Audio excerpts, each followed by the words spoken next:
હું સોહેલ સામાણી મજૂર કાયદાનો સલાહકાર છું અને છેલ્લા 23 વર્ષથી સુરત અને સાઉથ ગુજરાતમાં પ્રેક્ટિસ કરું છું અને મને બહુ ખુશી છે કે સુરત જ્વેલરી મેન્યુફેક્ચરિંગ એસોસિએશન સાથે હું છેલ્લા 1.5-2 વર્ષથી સંકળાયેલો છું, પેનલ ઉપર છું અને પ્રમુખ શ્રી જયંતિભાઈ સાવલિયા અને તમામ હોદ્દેદારો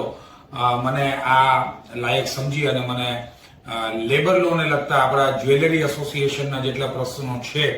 તેમના માટે મને એક પેનલ ઉપર એડવાઇઝર તરીકે રાખ્યો છે. આજરોજ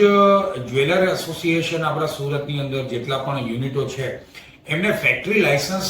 માટે જે માહિતી આપવાની છે અને મદદરૂપ થવાનું છે તે સંદર્ભે આ એક નાની વિડીયો ક્લિપ બનાવું છું. ફેક્ટરી લાયસન્સ આપણે 10 થી વધારે વ્યક્તિઓ કામ કરતા હોય અને ઉત્પાદન પ્રક્રિયા આપણે ઇલેક્ટ્રિસિટીની મદદથી કરતા હોઈએ તો આપણે લાયસન્સ લેવું ફરજિયાત છે. આ લાયસન્સ આપણને હોર્સ પાવર એટલે કે જે ઇલેક્ટ્રિસિટી આપણે વાપરીએ છીએ તે અને વર્કરની સંખ્યા ઉપર આપણે ફીસ નક્કી થતી હોય છે. પણ સૌ પ્રથમ આપણે આપણી સંસ્થાનો એક પ્લાન દોરાવવાનો હોય જે એક્સપર્ટ વ્યક્તિ આવી અને ફેક્ટરી એકનો પ્લાન દોરે, એમાં સેફટીના પ્રિકોશન્સની બધી ધ્યાન રાખે, એની અંદર હાઇટ, ડ્રિંકિંગ વોટર છે,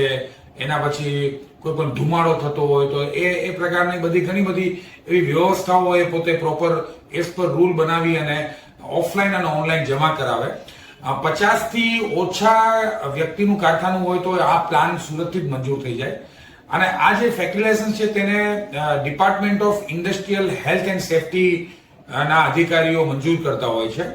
અને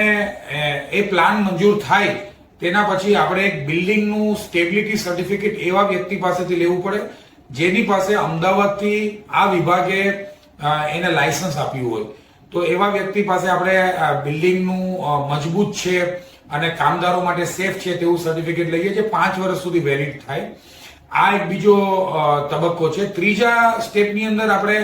લાયસન્સ ફી ભરવી પડે વર્કર અને હોર્સ પાવરની સંખ્યા મુજબ અને લાયસન્સ ફી સાથે આપણે હાજરી પત્રક જમા કરાવીએ ઓનલાઈન અને અરજી કરીએ એટલે 5 વર્ષ કે 10 વર્ષનું આપણને લાયસન્સ મળી જાય છે.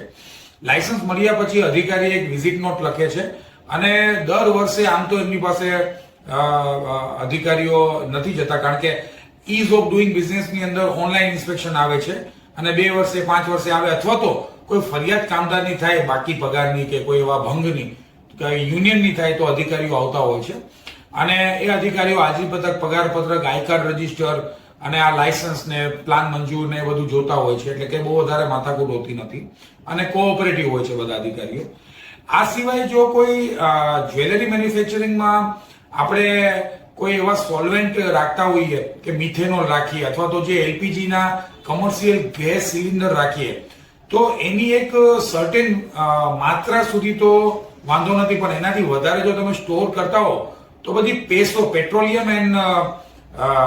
સોલ્વેન્ટ ઓર્ગેનાઇઝેશનના આપણે લાયસન્સ લેવાના હોય છે. તો આ એક મુદ્દો આપણે ધ્યાન રાખવાનો છે કે આવી કોઈ આપણે 100 કિલોથી વધારે એલપીજી સ્ટોર કરી હોય અથવા તો મિથેન ઓઇલ કે બીજા સોલ્વેન્ટ આપણે ક્લિનિંગના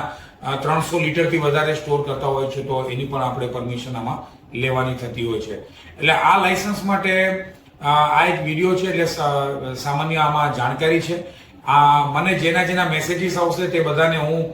એના લિસ્ટ ઓફ ડોક્યુમેન્ટ્સ આપીશ અને ફીઝનું સ્ટ્રક્ચર બી આપી દઈશ અને અમારી નિમણૂક કર્યા પછી એક રીઝનેબલ એમાઉન્ટમાં દરેક કામો થશે તેની અમે ખાતરી આપીએ છીએ એસોસિએશન વતી. આભાર.